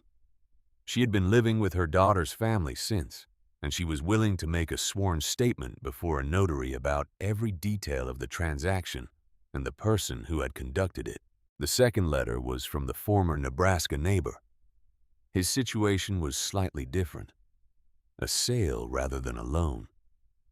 But the circumstances of how the sale came about, who initiated it, and what information was withheld, and what was misrepresented bore a resemblance to the Nebraska situation that was not coincidental. He was willing to testify. He named the man who had come to him. The name was Cyrus Dodd. The third letter was from the woman still fighting the claim in the next county. She had a lawyer already. Her case was more advanced than Broken Bow's because Dodd had moved against her land a year earlier. She had documents. She had correspondence. She had a paper record of how the approach had developed from initial contact through escalating legal pressure, a record that showed a pattern of behavior so consistent across different situations that it could only be the product of deliberate method rather than coincidence. She wrote that she had been trying to find other cases for months. She wrote that she was very glad someone had found her. Earl read each letter. He read them slowly, the way he read things he intended to remember. When he finished reading the third one, he set it down on the table. He looked at Harriet. He said, "You have been building this since December." She said, "I have been building it since I understood who he was." A silence. Bess put her hand flat on the table, not touching anything, just placing it there. The gesture of a woman who needs to feel something solid under her. Earl said, "Aldrich needs to see these." Harriet said, "I will ride to Durango tomorrow." He said, "I will ride with you." She looked at him. He said, "This is my ranch. I will ride with you." She said, "All right." The ride to Durango the next morning was cold and long, and they did not talk very much, which was fine. There are people you can be quiet with for 30 miles on a cold morning, and it means something, and there are people you cannot do that with no matter how long you have known them. And Earl and Harriet were the first kind. Aldrich read the 3 letters at his desk with his coat still on because the stove in his office had not yet warmed the room. He read them in the careful, methodical way he read everything, making small marks in the margin of his notepad as he went. When he finished, he set them down and he sat back in his chair, and he was quiet for a moment. Then he said it was possible. He said it would require coordination. He said the woman in the next county with the existing case was the key because she had the paper record. And if her case and the Broken Bow case could be connected in the filing, it changed the nature of what was being argued. It changed it from a property dispute into a pattern of conduct. A pattern of conduct spanning multiple counties and multiple years was a different legal matter than a disputed water right in one county. He said he would need to contact her lawyer. He said he would need sworn statements in proper form from all 3 letter writers. He said he could request a postponement of the February hearing on grounds of newly discovered evidence relevant to the case. He said, "I need you to understand that this is still not certain. He is well-resourced. He will respond to whatever we file with more filings of his own." This does not end quickly. Harriet said, "Does it end?" Aldrich looked at her. She said, "If the pattern is documented, if 3 other people in 3 other counties have made sworn statements, if his method is made visible in a formal legal proceeding, does it end for him?" Aldrich was quiet for a moment. Then he said, "Yes, I believe it ends for him." She said, "Then it ends." They rode back to Broken Bow in the afternoon, and the cold was the same cold, and the road was the same road, and the San Juan peaks held their snow against a sky that had gone pale with the western light. They did not talk very much. The weeks that followed were the weeks of waiting. Harriet had understood in the 2 years of moving she had done since Nebraska that most of the hardest things are not the active moments. They are the waiting, the space between what you have done and what it produces. The interval where you have no more actions available and the outcome is being determined by forces you cannot see from where you are standing. She filled the waiting with work. She documented the spring every morning without fail. The notebook filled, and she asked Earl for another, and filled that one too. She walked the fence line in the cold afternoons, and she looked at the cattle, and she kept the water moving, and she patched the things that winter found weak, and she was present for every morning and every evening and every night that the cold pressed at the barn walls and the fire moved in the grate. In February, Aldrich filed the request for postponement. The district court granted it. Dodd's lawyer filed an objection. The court considered the objection and maintained the postponement. This was not a victory. It was a pause. But a pause is not nothing when you are trying to build something, and Aldrich was building something. He was in correspondence with the lawyer in the next county. He was taking sworn statements. He was assembling the paper record of a pattern that had before these letters and these statements existed in pieces scattered across 3 counties, invisible in its totality because no single person had ever stood in a position to see all of it at once. Harriet had stood in that position. She had understood that the visibility was the thing that was missing, that each of Dodd's victims had been isolated from the others by distance and by grief, and by the particular silence that descends on people when they have lost something and are ashamed of having lost it. She had broken the isolation with 4 letters. Aldrich broke the silence with the legal machinery he knew how to operate. March came. The cold broke in the first week of March. Not all at once. Not with any fanfare. Just the particular morning when you walk out of the barn and the air does not hurt your face the same way. A degree warmer. 2 degrees. The creek ice thinned at the edges and then cracked, and then the water ran free again in the channel dark and fast, with the snow that was starting to let go in the upper country. The cattle moved differently. This is the thing about cattle in spring that people who have not spent winters with them do not understand. They know. They do not know it intellectually. They are cattle, but they feel the change in the air, and it moves through them, and they begin to move with more of themselves again, as though all winter they had been conserving something, and now they could begin to spend it. They moved out into the south pasture in the first week of March, and the grass was still flat and dead, but the ground under it was beginning to breathe, and the cattle knew this. And they spread across the pasture in the loose exploratory way of animals reclaiming territory. Harriet sat on the top rail of the south fence on a Thursday morning in the second week of March, and she watched them. She was aware of the cold still in the rail under her legs. She was aware of the light, which was different now, slightly higher, slightly warmer in its angle.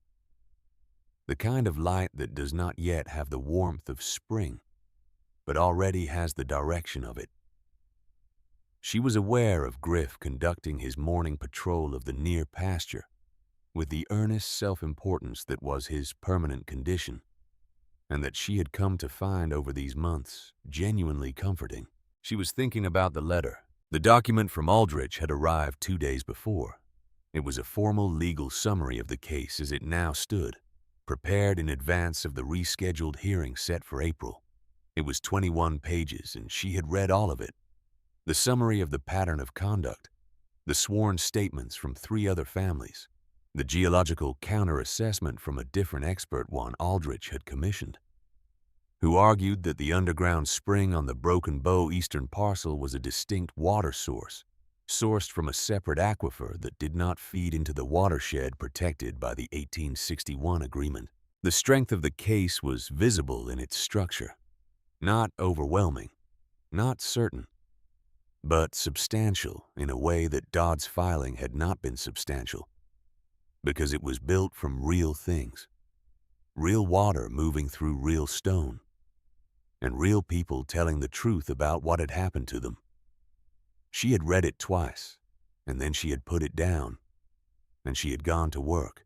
She was on the fence rail on a Thursday morning thinking about the letter she had not written yet when she heard the horses.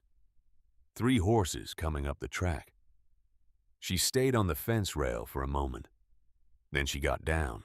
She walked to the gate without hurrying, which she never did, and she arrived there before Earl came from the barn and before Bess appeared in the doorway, and she looked at the 3 riders coming up the track in the early March morning. And she recognized the configuration of them from December, the man in the good coat and the lawyer with his satchel, and the quieter of the 2 riders who had been there the first night. She stood at the gate and she waited. She had something in the inside pocket of her coat.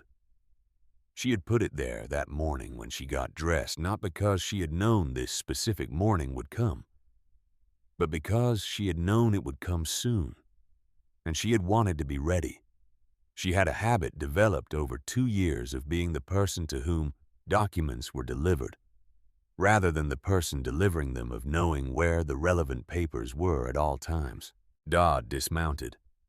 He had the same coat and the same patient expression and the same careful arrangement of his face into the shape of reasonable inevitability. His lawyer dismounted beside him. The rider stayed with the horses. They came to the gate. Dodd looked at Harriet.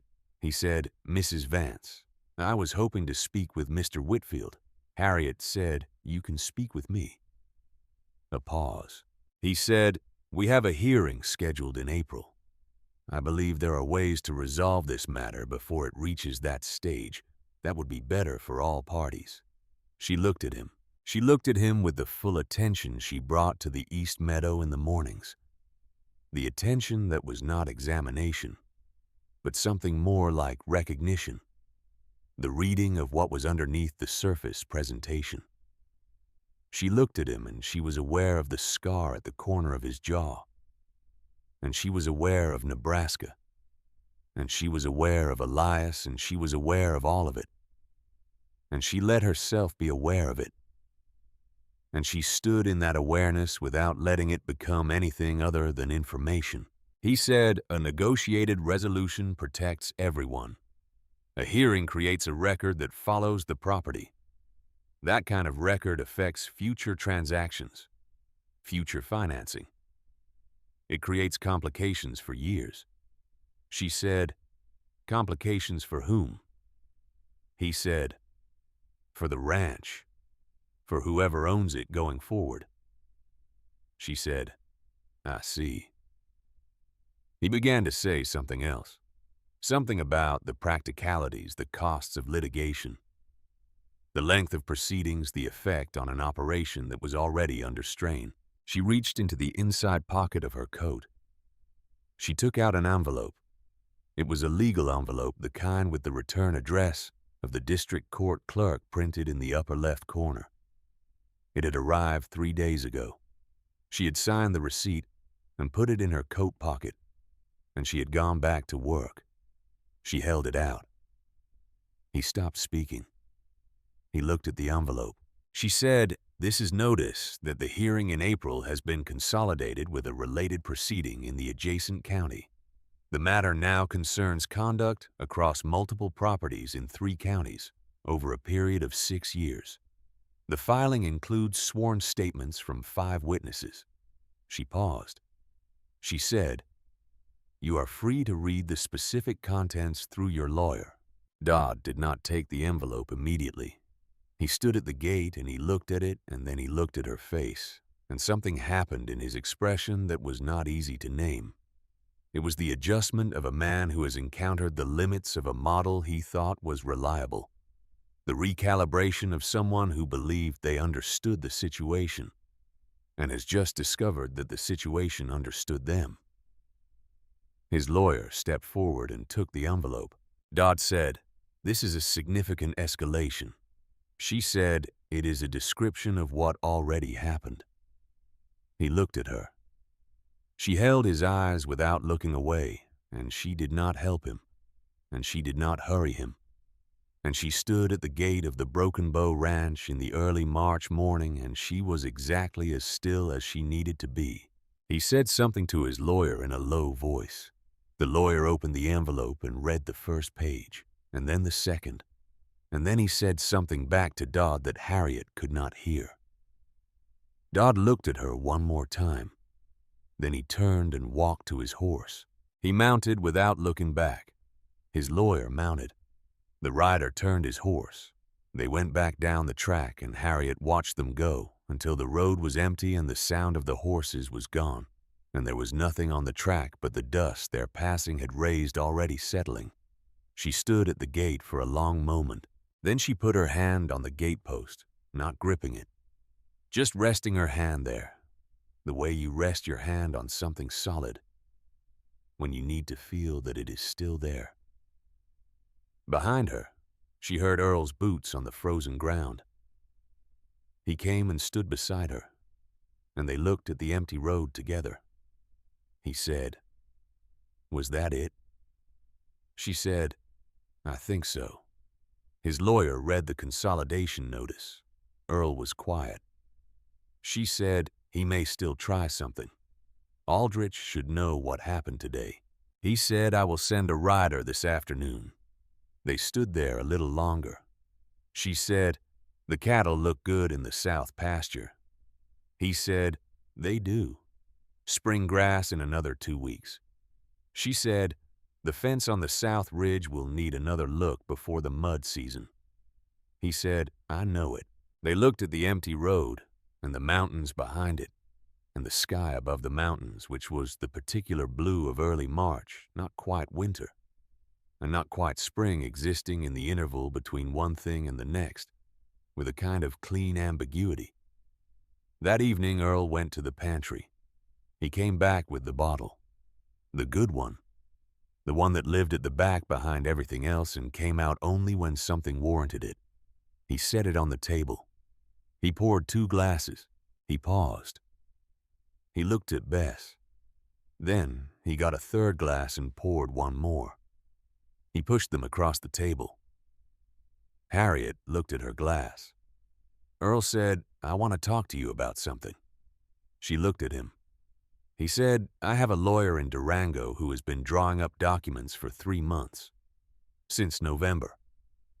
I've been thinking about this since before the injunction and before Dodd and before any of it, since you fixed the water trough in September without being asked." He turned his glass in his hands. He looked at the table. He said, "This ranch is 400 acres. It will outlast me by a long measure if it is held properly. It needs someone who understands it the way it needs to be understood, not just as property, but as a thing with its own logic, its own water and its own grass, and its own way of getting through winters." He paused. He said, "I would like to offer you a partnership, 30% of the operation, not wages, not work for hire, ownership." He looked at her steadily. He said, "In 10 years, if you are still here and still want to be, you will have first right to buy the remaining portion at a fair price. A price based on what it is actually worth, not what a desperate seller takes from a patient buyer." The room was very quiet. Bess sat with her hands folded on the table, and her face had the particular expression of a woman who has known something was going to happen and has been waiting for it to happen, and is now watching it happen, and finding that it is exactly what she expected, and also entirely new. Harriet looked at the glass of whiskey in front of her. She looked at Griff under the table, who had lifted his head when the room went quiet, and was now watching her with his dark eyes. She looked at Bess. She looked at the window, at the dark outside it, at the reflection of the kitchen in the glass, the 3 of them at the table with the fire behind them. She said, "I lost my husband. and then I lost the land we built together, and I have not had anywhere that was mine since then.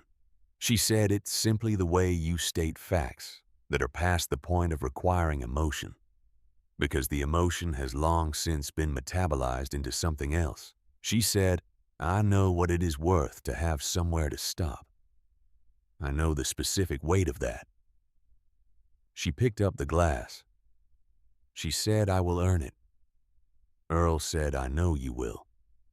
That is why I am asking. Bess reached over and touched the back of Harriet's hand for a moment. One brief contact, and then she withdrew it, which was the right amount. They drank. The whiskey was exactly what good whiskey is, which is the distillation of patience into something that warms you from the inside, in a way that cold cannot reach. Outside the window, the stars were the dense March stars of high country, more of them visible than in the valley, closer seeming and colder, and very bright. The wind that had been the constant company of the last 6 months was quiet for once. The cattle were settled in the near pasture. Griff put his head back on his paws with the long exhale of a creature that is satisfied with where it is. They sat for a while longer at the table.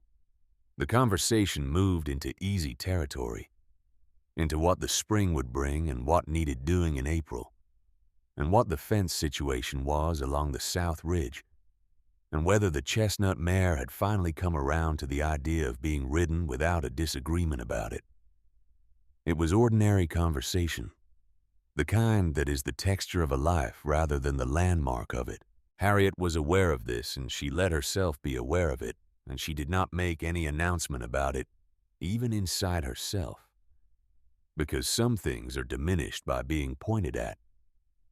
April came, and the hearing in Durango lasted 3 days. She did not go to every session. Aldrich said she did not need to, and she trusted his judgment on this. She went on the second day, the day the sworn statements were read into the record, and she sat in the back of the courtroom, and she listened to the words of the woman in the county north, and the words of the former neighbor from Nebraska, and the words of the woman who had been fighting her own version of this for a year. And she listened to these words in the voices of people she had never met, reading them in the formal language of a proceeding, and she felt the weight of it, not triumph, something more complicated than triumph, the feeling of something being completed that should have been completed years ago in a farmhouse in Nebraska before any of this began, should have been stopped before it reached any of these people, and was not stopped then, but was being stopped now in this room by the accumulation of what had not been allowed to stay silent. Dodd did not settle. His lawyer argued through all 3 days with the tenacity of someone being well paid to argue. The geological counter-assessment was challenged and defended and challenged again. The pattern of conduct was disputed at every step. The judge was a woman in her late 50s who had been on the district bench for 11 years. She read the documents with visible attention. She asked questions that were precise and that cut to the relevant point each time without delay. She ruled 2 weeks later. The ruling was 27 pages. It found that the underground spring on the Broken Bow eastern parcel was a distinct water source not subject to the 1861 territorial agreement. It found that the survey discrepancy arguments were without merit. It found the water registration claims to be procedurally deficient. On the question of the broader pattern of conduct, it found that there was sufficient evidence to warrant referral to the state attorney's office for review of potential fraudulent practices in land transactions. The referral was made. Aldrich sent a copy of the ruling by rider. It arrived on a Tuesday morning, and Earl read it at the kitchen table, and when he finished, he set it down. And he did not say anything for a long time, and then he stood up and went out to the barn, and Harriet heard him in there, not doing any particular thing, just being in the barn with the horses and the smell of hay, in the way a person sometimes needs to be somewhere familiar when something large has just resolved. She led him. She went to the east meadow, and she checked the spring. The water was running well. Spring had released it from the last of the winter constraints, and it moved through the stone channel with a clarity that was different from the dark, heavy winter water, lighter, faster, with something in it that looked almost like enthusiasm. Though she knew it was only water doing what water does, she sat on the edge of the pit and she took out her notebook. She recorded the measurements. Then she sat there in the April morning with the notebook on her knee and the pen in her hand, and she did not write anything for a while. She thought about Elias. She thought about the kitchen table in Nebraska, and the winter letters and the long evenings when the only thing to do was to be present for the life that was happening and let it be enough. She thought about the morning she had found him, the kind of finding that is the worst possible thing, and how the weeks after that had had a particular quality of suspension, of existing outside of time, of being in a space between one life and whatever came next. She thought about the 400 miles between that kitchen table and this field. She thought about the canvas bag. She thought about the Resoled boots. She thought about the specific sound of walking a long time, the rhythm. It becomes the way it stops being movement towards something and becomes just movement, becomes itself. She thought about the night she had arrived at the gate of this ranch and read the broken fence and the cracked trough and the cattle drifting toward the break, and all of it visible from the road. Because she had learned to see these things the way you learn to see anything, through long practice and through necessity. She thought about Thomas, who she had never met, who had walked this same meadow, asking questions about where the water ran in spring. She thought about the woman in the next county who had written back. She had received a second letter from her the previous week, a shorter one, not about legal matters. Just a letter, the kind you write when you want to acknowledge something that does not fit into official correspondence. She had written that she had not told anyone else what had happened to her until Harriet's letter arrived, had not spoken of it, had folded it into herself and carried it the way people carry things they believe they should have been able to prevent. The letter had opened something she wrote. The writing of it had opened something. Harriet had read that letter twice. She thought about it now, sitting at the edge of the spring in the April morning. Then she closed the notebook, and she put the pen in her coat pocket, and she walked back across the meadow to the house. She went inside, and she went to the small desk in the corner of the kitchen where Earl kept the ranch correspondence, and she took out a sheet of paper, and she dipped the pen, and she sat for a moment. She had a daughter, Margaret. Margaret was 34 years old and lived in Lawrence, Kansas with her husband and 2 children, Harriet's grandchildren, a boy of 7 and a girl of 4, whose names she knew and whose faces she knew from a photograph, sent 2 Christmases ago, a photograph she had carried in the canvas bag through everything. She had not written to Margaret in 2 years. She had not written because she had not had an address to give her. You cannot ask someone to write back if there is nowhere to write back to. She had sent word through a mutual acquaintance once just to say she was alive and well and working. But she had not written a real letter, because a real letter requires that you are somewhere. She sat at the desk with the pen in her hand. She wrote the date, April 14th, 1880. She wrote the address, Broken Bow Ranch, San Juan County, Colorado. She wrote, Dear Margaret. She sat with that for a moment. Then she wrote, I am sorry it has been so long. I have not had anywhere to write from until now. She wrote for a long time after that. She told Margaret about the ranch, about the 400 acres, and the mountain view and the creek that ran along the southern edge, and the cattle that moved through the spring grass, with the particular freedom of animals that have had a hard winter and come through it. She told her about Earl and Bess, about the kind of people they were, about the 32 years they had spent building something real in a difficult place, and the way that showed in how they moved through the world.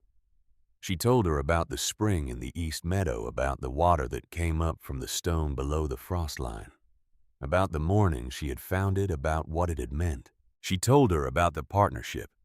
She told her she had 30% of the operation and first right to buy the rest in 10 years, and that this meant she had somewhere that was hers again. Not alone the way the Nebraska ranch had been hers, and Elias's a different kind of hers. A hers that was part of something larger, but hers, in the way that matters, the way that means there is an address on the envelope and someone waiting at the address when the letter arrives. She told Margaret she would like to see her. She told her the children were welcome. She said there was room and there was food and there was a very opinionated border collie who would make his own assessment of the grandchildren, and the grandchildren were likely to find this memorable. She filled 3 pages. Then she folded the letter and she addressed the envelope. She wrote her return address on the back. Broken Bow Ranch, San Juan County, Colorado. She held the envelope in both hands for a moment. 2 years of walking, and now there was an address. She put the envelope by the door to go with the morning rider. Then she went to find her coat, and she went back out to work. The south fence needed walking. The grass in the far pasture needed checking. The chestnut mare had an attitude about her left foreleg that warranted attention. There was always more to do than the day allowed, which was what it meant to have somewhere worth staying. The morning she found the boots, it was the 3rd week of April. She came out of the back room in the early light, and she was pulling her coat on, and she almost walked past them. Then she stopped. They were on the ground just outside the barn door, side by side, placed with the careful deliberateness of something that was meant to be found. New boots, good leather, the kind that would last. The kind that did not need to be resoled with saddle leather before the first winter was out. She stood and looked at them for a moment. She looked around the yard. The house was dark still. The early light not yet through the kitchen window. Earl was not visible. Griff came and stood beside her and looked at the boots with her, which was not particularly helpful, but was company. She picked up one of the boots. She turned it over in her hands. She did not say anything. There was no one to say anything to, and it did not need to be said. She sat down on the bench by the barn door and she took off her old boots. She set them aside and she put on the new ones. They fit well. Someone had paid attention to the size, which required having looked at the old ones, which required a kind of attention that was neither accidental nor announced. She stood up. She walked across the yard in the new boots in the early April light, and the ground was beginning to soften with the warmth that was coming, and the grass on the slope above the creek was showing the first green of the new season, pale and tentative, and certain the way things are when they are returning from having been gone a long time. Griff walked beside her. She went to check the spring. The water was moving well in the April morning, moving through the stone with the clean, steady purpose of water that knows where it is going and has been going there long enough to have made it easy. She crouched at the edge of the pit and she pressed her wrist to the surface and she felt the temperature and she noted it in the notebook, and the number was what it had been all winter, steady and unchanged by the season, because deep water does not change its temperature with the surface. It stays what it is. The cold cannot reach it, and the warmth cannot change it. And it keeps moving through the stone with the patience of something that understands its own nature and does not argue with it. She stood up and she looked across the east meadow and across the south pasture and across the full 400 acres of this piece of the San Juan high country in the April morning, with the snow still on the peaks above, and the new grass coming in below, and the cattle moving in the far distance with their slow, unhurried drift. She had walked 400 miles. She had not known walking them that this was where they were going. You do not always know the moment when the drifting ends. Sometimes you only know it looking back. But it ends.